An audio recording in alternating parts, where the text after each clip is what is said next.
I go home and ask him, I said, why don't we learn about money in school? And he looked at me and says, because the government doesn't let us teach that subject.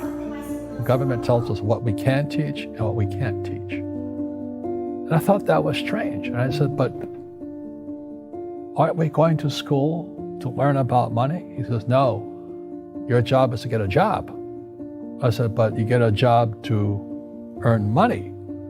He goes, no, you're supposed to just get a job. I went, no. Isn't the purpose of a job to earn money? He goes, you're correct. I said, so why don't I just learn about money? I can skip the job part, you know?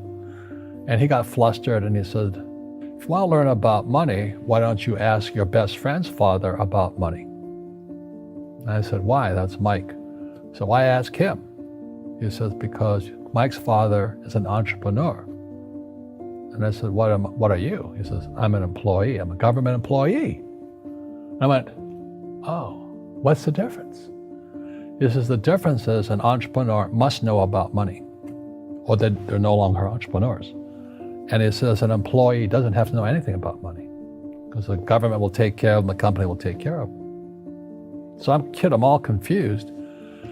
But I took my dad's advice and I trundled over to Mike's father's office and knocked on his door and I said, hey, I'm here, 9 years old. Teach me about money. He says, beat it, kid, you know. But that's where the story of Rich Dad, Poor Dad started. And finally, through persistence, my rich dad started teaching me about money on one condition. And that condition was he would never pay me. He says, the moment I pay you, you think like an employee. He says, that's the trap. Entrepreneurs work for free. And now I'm 9 years old, my head's cracking in half.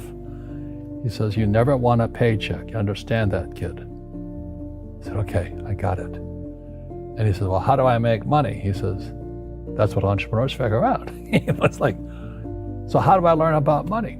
So he would just break out a Monopoly game board. So I would work for free. I'd pick up cigarette butts, and he had hotels and restaurants, and I would clean and do menial tasks. And as I got older, I started getting into office work and marketing and accounting, and I was an apprentice basically, but I always worked for free. And he would teach me about money, but the way he taught me about money was playing Monopoly. And I finally one day I got upset. I said, well, when are you going to teach me about money? He says, what do you think we're doing? We're playing Monopoly. He goes, no. What do you think we're doing?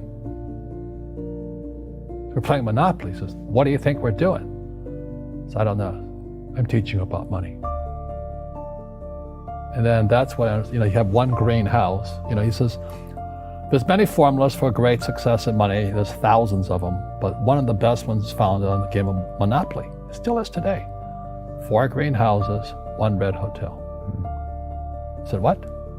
He says, one of the greatest ways to acquire great wealth is playing Monopoly in real life. 4 green houses, 1 red hotel. But is that all there is? He goes, that's it. And he says, what do you think I'm doing? And I went, I don't know. So then he took me out and he showed me his greenhouses. And 10 years later, when I was 19, I was now in school in New York, and I come back to Hawaii, and Rich Dad had bought the biggest piece of land smack dab in the middle of Waikiki Beach.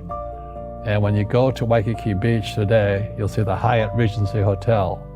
That was his hotel. Just like the game of Monopoly. Just like the game of Monopoly. Acquired assets and they became bigger assets. He just kept what's called an assemblage, because that property wasn't that big at the time. So he had to buy out all the small guys. Because Waikiki was a little dirt water little town. So he'd buy out this shop owner and buy that shop owner. And it took him a while, but he finally assembled this large piece of property. And then he and Hyatt put up this giant hotel. It just sold for $800 million. So that's how I learned about money.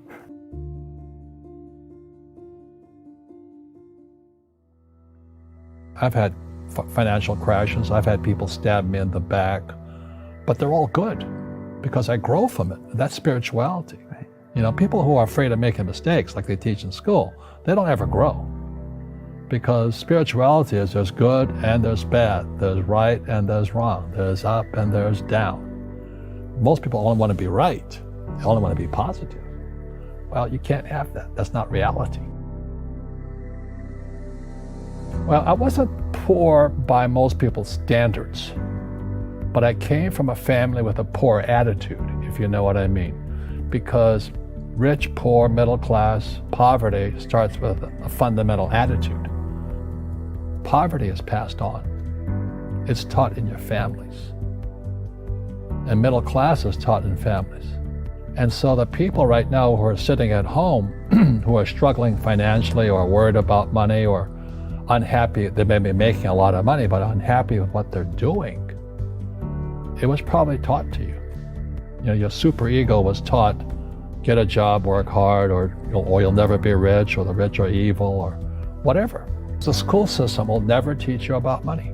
The school system was designed to teach you to be an employee, which is important, or a doctor or a lawyer, a specialist, but never about money. And what most people lack is real business knowledge, like accounting, like debt, like taxes. You got to know that stuff, but they don't teach it in school to anybody.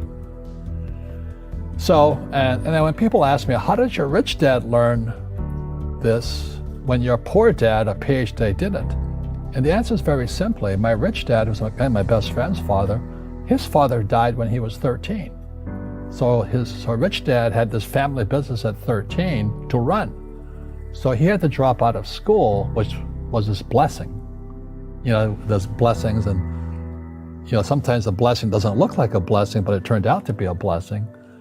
And then his teachers became his bookkeeper, his accountant, his attorney, his banker, his real estate agents. So he has what I call real teachers, not these fake teachers in school. You see, most teachers in school, they're out of ethics. They teach subjects they themselves don't practice. I asked the teacher, I said, I'm in my third year of calculus now. It was called strength of materials. I said, am I ever going to use this stuff? He goes, no. I said, why do you teach it? He says, because I get paid. I said, do you ever use it? He goes, no. And that's why, you have to, in life, one of the things I suggest to people, you got to find a real teacher versus a fake teacher. And a fake teacher is somebody who doesn't do what they teach. And a real teacher is doing what they teach every day. So my accountants, my attorneys, they're in it every single day. That's how I learn, because every day I'm solving problems in my business. So I have accountants and attorneys and bankers and all these people on speed dial because I'm solving problems with my team. I see you giving this knowledge out, and yeah. Do the rich people cringe and say, don't tell them that, Rob? Yes. Don't tell people what you know. Right. Keep them poor. But, unfortunately, the poor, as was in the Bible, I'm not real religious, the poor will always be amongst us because it starts up here. Right, it's that fear mentality. It's in their words, and the words become flesh. Again, I'm not really religious. I flunked out of Sunday school also. But when they say I can't afford it or I can't do that, they go down. They become what they say. My PhD daddy says, what do you think I am, made of money? I can't afford that. And my rich dad would say, that's why he's poor. Poor people say, I can't afford it, I can't do that, I don't have time. Because this is an escape. It's an escape, you know what I mean? It's easy to say, I can't afford it. And your rich dad used to say what instead of, I can't afford it? How can I afford it? How can I do that? What would it take, or why should I do that? He says that a question opens the mind, a statement closes the mind. See, when you say, I can't afford it, your mind shuts down, and you become what you say. Rugby is a team sport, but so is soccer. The rules are different. And other people are golfers. They play by themselves. And so everybody's different. So my game financially is business, number one. Second is real estate. So what I say to young people is, you find your game.